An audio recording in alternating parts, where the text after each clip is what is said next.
माननीय नेता प्रतिपक्ष श्री बाबूलाल मरांडी जी। अध्यक्ष महोदय, सबसे पहले तो आज महत्वपूर्ण विभागों का चर्चा है। ऐसे नोडल विभाग तो जल संसाधन है, लेकिन उसके साथ जो विभाग है, गृह भी है, कारा भी है, ऊर्जा भी है, खनन भी है, और ये सबके सब विभाग मुख्यमंत्री जी के पास है। और आज सदन में मुख्यमंत्री जी उपस्थित नहीं है तो मुझे अच्छा नहीं लग रहा है। जब विषय ये सारे विभाग उनके पास है तो उनको विधानसभा में रहना चाहिए था, सदस्यों की भावनाओं को प्रत्यक्ष उनको सुनना चाहिए था, लेकिन आज है नहीं। जो कुछ भी कहेंगे तो प्रभारी मंत्री है उसका उत्तर देंगे, तो मैं बहुत आंकड़ा की जाल में नहीं जाना चाहता हूं और मैं बिल्कुल संक्षिप्त में ही अपनी बातों को मैं कहूंगा। पहली बात तो जल जीवन मिशन और ये जो लोगों को पानी उपलब्ध कराना, पीने की शुद्ध जल लोगों को मिले, तो राज्य सरकार का ये दायित्व होता है।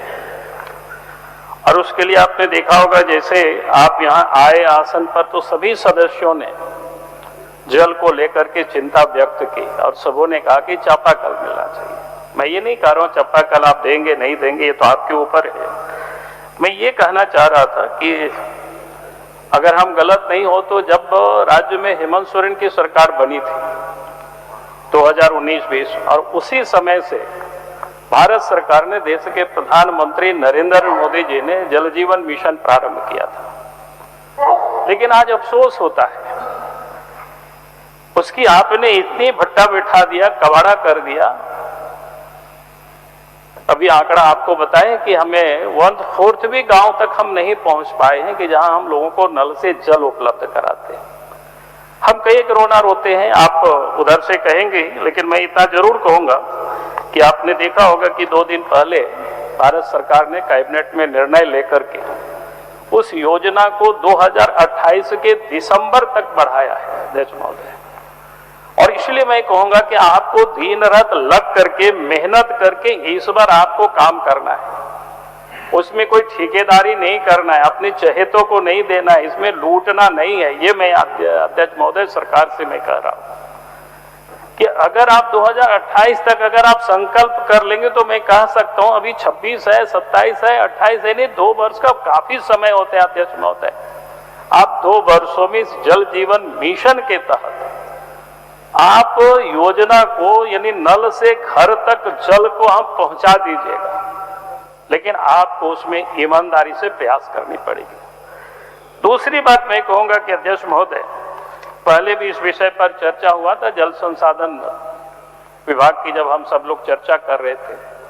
झारखंड में अनेकों डैम बने, 8-9 बड़े प्रमुख डैम है, चाहे मसानजोड़ हो, मैथन हो, पंचायत हो, कोणार्क हो, तीनों घाट डैम हो, या हाल फिलहाल में झारखंड बनने के बाद जो आपका भैरवी जलाशय हो या पुनासी डैम हो, ऐसा कई एक बने। हजारों गांव भी डूबे, लाखों लोग उजाड़े गए, और वो सारे डैम बना थे अध्यक्ष महोदय की मल्टीपर्पस उपयोग के लिए। उस डैम से पीने का भी पानी लोगों को उपलब्ध कराई जाएगी, खेतों को भी पानी मिलेगा, फिर कारखाना को भी पानी मिलेगा। लेकिन अध्यक्ष महोदय, मुझे अफसोस होता है कि इतनी वर्षों के बाद भी हमने कम से कम पीने के लिए जल उन डैमों से लोगों को उपलब्ध कराते हैं। कभी कभी उधर के साथी लोग कहते हैं कि आप भी मुख्यमंत्री थे, आपने क्या किया। मैं थोड़ी सी खाली, मैं अपने बारे में यहाँ बताने के लिए नहीं खड़ा हुआ, लेकिन याद दिलाता हूँ। जब राज्य बना था हमने देखा कि तिलैया डैम से भी पानी नहीं जा रहा है, तो हमने उस समय प्रपोजल तैयार करवाया और तिलैया, झुमरी तिलैया को पानी जाता है तिलैया डैम से। दुमका के मसानजोड़ डैम से भी दुमका को पानी नहीं जाता था, उस समय योजना बनवाए और काम शुरू हुआ, तब दुमका को गुमड़ाबाद से पानी जाता है। मैथन से भी पानी नहीं मिलता था धनबाद को, उस समय योजना बना करके मैथन डैम से धनबाद को भी पानी हम लोगों ने पहुंचवाने का काम किया। मैं इसलिए इस बात को कह रहे थे कि आपके पास इतनी बड़ी जल की स्रोत है, आप योजना बनाइए जल जीवन मिशन में, और इतनी बड़ी बड़ी जलागार है, वहां से आप जल लीजिए, डीवीसी से परमिशन लीजिए। भाई उस एमओयू में साइन किया हुआ, इसलिए मैं कह रहा हूं कि अध्यक्ष महोदय सरकार को यह काम करनी चाहिए। और जब अगला बार हम लोग बजट सत्र में बैठे तो उस समय आप ये नहीं बताइए कि हमने नहीं किया, उस समय बताइए कि इन जगहों से हम इतना जल ले रहे हैं और इतना गांव को। रोज मैं भाषण सुनता हूं कि भैया पुनासी में इतना गांव डूब गया। भाई ये तो अभी है ना, आपके कालखंड में ही हुआ है, बन के तैयार हुआ है, तो आप वहां से पानी ले जाते। भैरवी जलाशय में जानता हूं क्षेत्र में पीने के पानी की लोगों को दिक्कतें हैं, लेकिन हम कुछ नहीं कर रहे। इसलिए मैं कहूंगा कि अध्यक्ष महोदय आप उन क्षेत्रों को जरूर देखें ताकि लोगों को जल की एक सुविधा उपलब्ध हो सके। फिर मैं आगे बढ़ता हूं अध्यक्ष महोदय, उत्पाद विभाग का मामला है, क्योंकि आज उत्पाद विभाग भी है। उत्पाद विभाग में अनेकों विषय है अध्यक्ष। आप अच्छा एक मिनट बोलने दीजिए।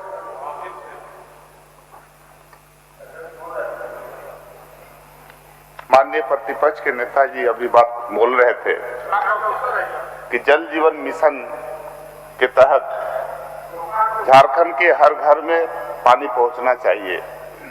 बहुत अच्छी बात है और प्रधानमंत्री जी का महत्वाकांक्षी योजना है जैसा उनका कहना है, हम लोग उनकी योजना को स्वागत करते हैं, हमारी सरकार स्वागत करती है। माननीय प्रतिपक्ष के नेता जो बाबूलाल मरांडी, आदरणीय बाबूलाल मरांडी से मैं ये कहना चाहता हूं और जानना भी चाहता हूं कि भारत सरकार जल जीवन मिशन के तहत झारखंड प्रदेश को कितना रुपया दिया, और अरे रुको यार, और हमारा सरकार ने बोलने दीजिए, खड़ा हमारी सरकार ने जल जीवन मिशन की योजनाओं को पूरा करने के लिए कितना डिमांड दिया, ठीक, और भारत सरकार ने कितना पैसा दिया। नवीन जी, आसन जब उनका आग्रह को स्वीकार कर लिया, हाथ उठाया, हमने आग्रह किया हम नेता प्रतिपक्ष को, फिर उन्होंने अपने विषय रख रहे तो उनको रखने दीजिए। आप बैठिए। नवीन जी नेता बोल रहे हैं, आप बैठ जाइए, जवाब देंगे ना। हम ये कहना चाहते हैं, आपका हो गया ना, हो गया। एक मिनट अध्यक्ष महोदय, हम ये जानना चाहते हैं माननीय प्रतिपक्ष के नेताजी से कि भारत सरकार का जो राशि हमें प्राप्त है उसका भी आंकड़ा दे, और जो राशि हमें प्राप्त नहीं है उसकी भी आंकड़ा सदन को मिलना चाहिए।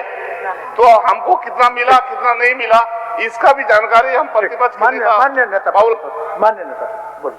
अध्यक्ष महोदय, ये सारे उत्तर तो मंत्री से इनको पूछना चाहिए, लेकिन अफसोस होता है कि उनको शायद भान ही नहीं हो रहा है कि हम सत्ता में हैं। लेकिन हमें इन्होंने जो पूछा तो मैं उस पर थोड़ी सी मैं उत्तर जरूर देना चाहूंगा, लेकिन वो मेरे समय में से उसकी कटौती नहीं होगी। अध्यक्ष महोदय, मैं कह रहा था कि ये किस प्रकार से, मैं तो आगे बढ़ गया था, हम सोच रहे थे इसको हम नहीं छेड़ेंगे, लेकिन अब हमको छेड़ना ही पड़ रहा है।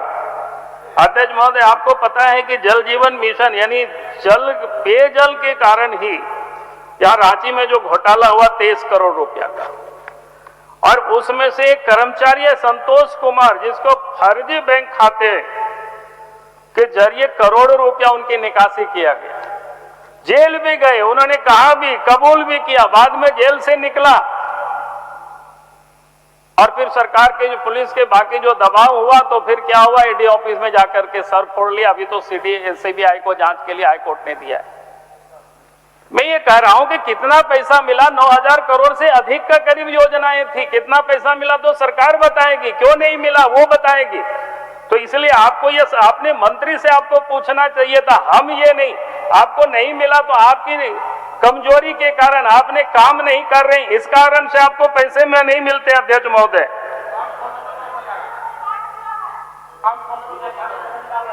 तो इसलिए मैं आगे कह रहा था कि एक्साइज विभाग को, अच्छा जल जीवन मिशन में एक छोटा सा जल को लेकर के हमारे गढ़वा के विधायक जी कह रहे थे कि संग्राहे में एक टैंक बना ओवरहेड, लेकिन वो क्या हो गया, टाइट ये कर गया, टिल्ट कर गया, यानी टेढ़ा हो गया। अब वो बता रहे थे ठेकेदार वहां लोगों को बैठा रखा है कि भाई पानी इसमें नहीं भरना है, पानी भरिएगा तो गिर जाएगा, पानी गिरना शुरू हो जाएगा, जब हैंड ओवर करेगा तब पानी भरिए, तो जांच करा लीजिएगा, गढ़वा के विधायक से बात कर लीजिएगा। मैं कह रहा था कि अध्यक्ष महोदय, एक्साइज विभाग में हम सबको पता है कि ये बड़ा विभाग है, रोजगार देने वाला विभाग भी है, लेकिन आपको ध्यान में होगा जब 2024 में जब चुनाव हो रहा था अध्यक्ष महोदय, चुनाव के पूर्व सरकार ने आपाधापी में वैकेंसी निकाली, उमस भरी गर्मी में बच्चों को दौड़ाया और लगभग 15 बच्चे मर गए, उनके परिवार को मुआवजा भी नहीं मिला और अभी तक उसकी बहाली नहीं हुई। आप शायद 2 दिन में एग्जाम वगैरह होने वाला है। आप क्या कर रहे हैं? एक साल गुजर गया अध्यक्ष महोदय, आप ये नहीं कर रहे हैं। और इसलिए मैं कह रहा हूं अध्यक्ष महोदय कि एक्साइज विभाग में जिस प्रकार से घोटाला होता है वो किसी से छुपा हुआ नहीं है। और जिस समय घोटाला आपकी सरकार बनी थी उस समय हमने सरकार को पत्र लिखा था, ये गड़बड़ी हो रही है, मुख्यमंत्री को हमने पत्र लिखा, कुछ उन्होंने संज्ञान नहीं लिया। और जब कुछ दिन पहले उनको समझ में आ गया कि अब इसमें कहीं ना कहीं पहुंच जाएगी जांच, ईडी पहुंच जाएगी या सीबीआई पहुंच जाएगी, तो आपने एक अफसर को गिरफ्तार किया। अच्छी बात है, एक नहीं दर्जनों 1.5 दर्जन लोगों को आपने गिरफ्तार किया, जेल आप ले गए। हमें लग रहा था कि शायद अब उनके ऊपर कार्रवाई करेगी सरकार, लेकिन कार्रवाई क्यों करेगी? 90 दिनों तक भी अध्यक्ष महोदय एसीबी ने चार्जशीट सबमिट नहीं किया और इस कारण से डिफॉल्ट बेल मिल गया। आज भी मैंने पता किया कि आज तक चार्जशीट एसीबी ने सबमिट नहीं किया। आखिर क्या कारण है अध्यक्ष महोदय? तो आप समझ सकते हो किस प्रकार से एक्साइज विभाग में काम चल रहा है। एक्साइज विभाग में कैसा लूटा, अब एसीबी लूट रहे हैं उसको, पुलिस विभाग लूट रही है। उस समय भी आपने पैसा कमाया उन लोगों से गलत काम करवा करके, और आप उन लोगों को छोड़ने के लिए अब चार्जशीट नहीं सबमिट कर रहे हैं ताकि डिफॉल्ट बेल मिल जाए। भाई किस प्रकार से गड़बड़ियां हो रही, ये मैं थोड़ी सी आपको संकेत में ही बता रहा हूं, मैं डिटेल नहीं बोल रहा हूं। मैंने तो कहा था कि एक्साइज विभाग में हमारी मां बहनें देखेंगे सड़कों के किनारे दारू बेचती है, हमने कहा कि इसको आप नीलाम क्यों कर रहे हैं? अब कमीशन बेसिस पर उस एसटी एसी बच्चियों को जो सड़कों पर हमारे दारू बेच रही, तो अंग्रेजी शराब की दुकान बना करके चौक चौराहा हमें दे दीजिए ठेका, ताकि लोगों को काम मिल सके। लेकिन वहां भी आपको पैसा मिलता है तो बड़े बड़े ठेकेदारों का आप काम देते हैं अध्यक्ष महोदय। बड़े बड़े क्लब बना करके जहां उनके पास पैसे, गरीब लोग उसमें पार्टिसिपेट नहीं करते। गरीब छोड़ दीजिए, झारखंडी भी पार्टिसिपेट नहीं कर सकेंगे उसमें, तो कहां से लोगों को रोजगार मिलेगा अध्यक्ष महोदय? और इसलिए मैं ये कह रहा था कि भाई किस प्रकार से एक्साइज विभाग में विधायक जी ने अच्छी बात कहा, अगर आप शराब को बंद करेंगे तो मैं पहला व्यक्ति होऊंगा कि आपको समर्थन देने के लिए। लेकिन अगर आप बंद नहीं करते हैं तो पैसा भी आपको चाहिए, तो पैसा भी आपको मिलेगा, रोजगार भी आप यहाँ के उन गरीबों को दीजिए, उनके नाम पर बंदोबस्त करिए। और ये कोई बहुत कठिन काम नहीं है, आप कर सकते हैं अध्यक्ष महोदय, लेकिन आप उसको आप करेंगे नहीं, क्योंकि आपको इसमें कोई मतलब नहीं है लोगों को रोजगार मिले। आपको सिर्फ जरूरत है क्या? पैसे की। कहां से पैसा आवे, कैसे पैसा अपने तिजोरी को भरा जाए, उससे अधिक आप सोचते नहीं अध्यक्ष महोदय, सरकार सोचती नहीं है। इसलिए अध्यक्ष महोदय मैं गृह विभाग पर थोड़ी सी, इसमें भी बहुत मैं लंबा चौड़ा में, क्योंकि आंकड़े तो बहुत आते ही हैं, आप सब लोगों के पास भी लोग देख ही लेते हैं एनसीआरबी का रिपोर्ट, तो इसलिए मैं उसको यह बहुत पढ़ना नहीं चाहता हूं। मैं इतनी कहूंगा अध्यक्ष महोदय, 25-26 में जो मर्डर का जो रेट है झारखंड में, और प्रति 1 लाख की आबादी पर 3.7 लोगों की हत्याएं हो रही है। मणिपुर के बाद ये दूसरा स्थान है झारखंड का अध्यक्ष महोदय, ये आप जरा सोचिए। मणिपुर तो बॉर्डर है, वहां की सिचुएशन हम सब लोगों को परिचित है, लेकिन झारखंड में क्या है स्थिति है।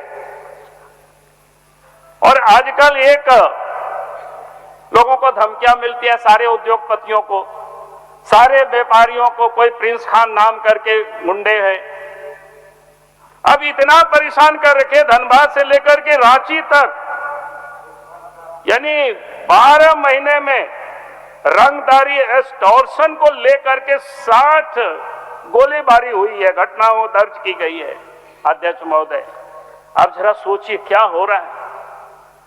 धनबाद में कई बार घटना था, हमारे राज सिन्हा जी वहां धरना पर बैठे थे, हम वहां गए थे।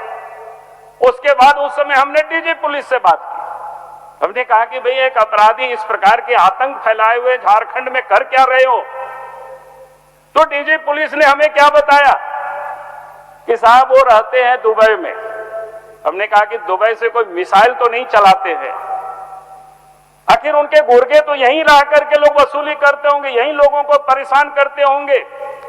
पुलिस के पास तो इतनी तंत्र है, अगर 10 लोगों को यहां ठिकाने लगा दे झारखंड में, तो किसी भी अपराधी का हिम्मत नहीं होगी, चाहे वो पाकिस्तान में ही क्यों बैठे रहे और झारखंड में वो गुंडागर्दी करे, एक्सटॉर्शन करे। लेकिन लगता है कि सरकार यहां चुप है, कुछ नहीं कर रही है। आए दिन लोगों को दिखाते हैं, आकर के लोग मिलते हैं, लोग बताते हैं अध्यक्ष महोदय। इसलिए गृह विभाग में हालत क्या है वो किसी से छुपा हुआ नहीं अध्यक्ष महोदय। मैं यही आज ये कह रहा हूं अध्यक्ष महोदय। मान्य सदस्य, आपके पीछे और एक आदमी का नाम है, हो गया।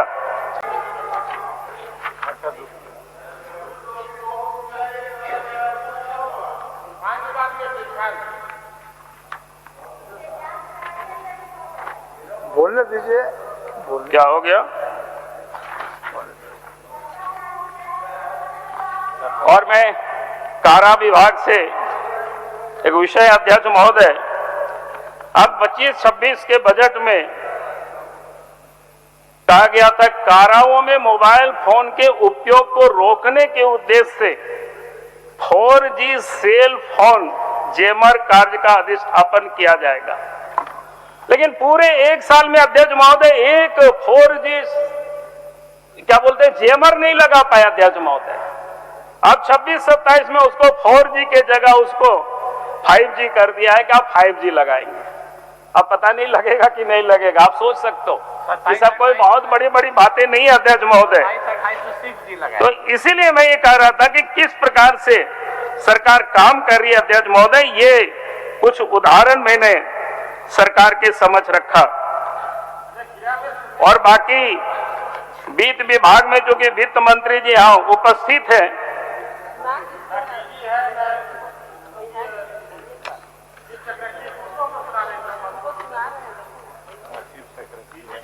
मैं वित्त विभाग का कह रहा हूं कि अध्यक्ष महोदय अखबार में भी छापा है, वित्त विभाग में 9,737 करोड़ रुपया पिछले 22 वर्षों से हिसाब किताब नहीं मिल रहा है। हम तो वित्त मंत्री जी से कहेंगे, अभी यहां नहीं है उपस्थित, कि भाई आप अफसरों को जिम्मा दे दीजिए और जो भी दोषी होंगे, जिस भी कालखंड में गड़बड़ी हुई होगी, और उस अफसर के ऊपर कार्रवाई करिए। अगर रिटायर कर गया तो उनका पेंशन से पैसा को वसूली करिए। इतना हिम्मत दिखाई अध्यक्ष महोदय सरकार से, ये मैं कह रहा हूं। इसलिए इस प्रकार की जो स्थिति है अनेक है। आपने जैसे कई एक बताया कि समय नहीं है, तो खनन विभाग में तो आपको मैं बता सकता हूं अध्यक्ष महोदय, बालू की चोरी किस प्रकार से हो रही है वो किसी से छुपा हुआ नहीं है। बालू की चोरी इसी आपका सरायकेला में जारगोडी है, तिरुडी है, इस सब जगहों से प्रत्येक दिन 70-80 गाड़ियां निकलती है। और उसी प्रकार से आयरन ओर का भी प्रत्येक दिन 10,000 मेट्रिक टन आयरन ओर भी निकलता है अध्यक्ष महोदय, ये चाईबासा क्षेत्र से। और कोयला क्षेत्र में घोटाला होता है तो ये लोग बार बार कहते हैं कि भाई आपके पास सीआईएसएफ है। एक सीआईएसएफ का लेटर है अध्यक्ष महोदय 11/6/2025 का वरीय पुलिस अधीक्षक धनबाद को लिखा है। गोविंदपुर थाना क्षेत्र, कतरास थाना क्षेत्र, छिदवा थाना क्षेत्र, इन सारे थाना क्षेत्रों के कोई दरोगा मदद ही नहीं कर रहे हैं पुलिस, तो कैसे चोरी रोकेगी? ये चिट्ठियां उनकी एसपी को लिखा है अध्यक्ष महोदय। तो जिस राज्य में बालू की खुलेआम चोरी होती हो, कोयला की चोरी होता हो, पत्थर की चोरी होता हो, तो राजस्व कैसे आएगा? कैसे सरकार की तिजोरी में पैसा आएगा अध्यक्ष महोदय? ये अपने आप में बड़ा चिंता का विषय है। फिर मैं ऊर्जा विभाग में बहुत ही संक्षिप्त में मैं 1-2 बातें ही मैं इसमें सिर्फ कहूंगा अध्यक्ष महोदय। ऊर्जा विभाग की हालत क्या है? हम अपना तो रिसोर्स उपयोग नहीं कर रहे। हमें केंद्र सरकार को बधाई देना चाहिए, केंद्र की उपक्रम को। आज अगर एनटीपीसी, आज अगर डीवीसी यहाँ प्लांट नहीं लगाते तो हमें इतना बिजली आज नहीं मिल पाता। हमारे अपने जितना प्लांट है वहां देख लीजिए तेनू घाट में कितना बिजली पैदा हो रहा है अध्यक्ष महोदय। आज भी अध्यक्ष इतना वहां नहीं पैदा हो रही। अगर आज जो बिजली मिल रही है तो हमें इस एजेंसी से बिजली मिल रहा है अध्यक्ष महोदय। और मैं कहूंगा कि अध्यक्ष महोदय बिजली विभाग में कैसे काम चल रहा है।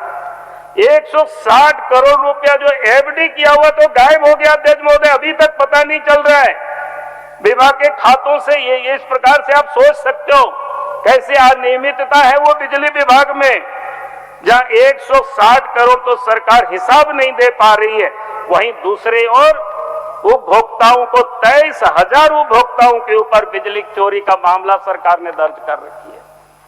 अब इतना बड़ा जहां घोटाला हुआ, इतना बड़ा पैसा की गबन हुआ, वहां कोई जांच नहीं है, वहां कोई एफआईआर नहीं है, लेकिन छोटा छोटा गरीब जो उपभोक्ता उनके ऊपर एफआईआर कर रखे अध्यक्ष महोदय। ये जरा सोचे अध्यक्ष महोदय ये सरकार कैसे काम कर रही। और इसीलिए मैंने कहा कि हमने संक्षिप्त ही कह रहे थे, लेकिन मामला इतने अधिक है, कभी कभी लगता है कि कहां छोटा करे कहां बड़ा करे, जबकि मैंने आंकड़ा को बिल्कुल रख दिया था, तब भी ये हालत है। और इसलिए मैं अध्यक्ष महोदय मैं सरकार से ये कहूंगा आप काम करिए, अच्छे ढंग से काम करिए, केंद्र से भी सहयोग मिलेगा, लेकिन लूटने के लिए आपको केंद्र से सहयोग नहीं मिलेगा। अगर अच्छे ढंग से आप काम करेंगे, आप पूरी योजना बताइए आपने कितना पैसा लिया, कहां कहां खर्च किया, तो आपके साथ जा करके केंद्र से हम पैसा आपको ला देंगे, लेकिन आप इस काम को करेंगे नहीं। इन्हीं शब्दों के साथ मैं अपनी बात को समाप्त करता हूं। बहुत बहुत धन्यवाद। चलिए बहुत बहुत धन्यवाद।